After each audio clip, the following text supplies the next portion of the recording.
In this video, I'm going to show you how you can easily turn off professional account on Instagram. Be sure to watch the video to the very end so you don't make any mistakes, and of course do not forget to like this video and subscribe to my channel. Thanks guys. So let's get started, and first off, open up Instagram app and then go to your profile. After that, tap at menu and then select settings and privacy.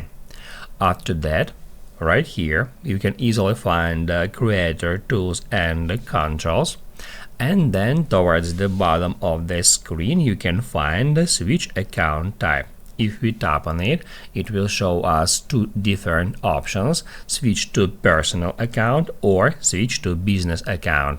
If you want to turn off professional account and switch it to personal, just select the first option.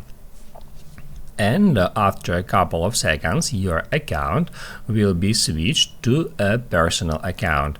We can easily check that. Just go to our profile, and as you can see, professional dashboard is no longer displayed on our profile page, which definitely means that we have just successfully converted our professional account to personal. Now you can write down in the comments below if you have any questions about the tutorial. Hit the like button if you like that video, and see you in the next one.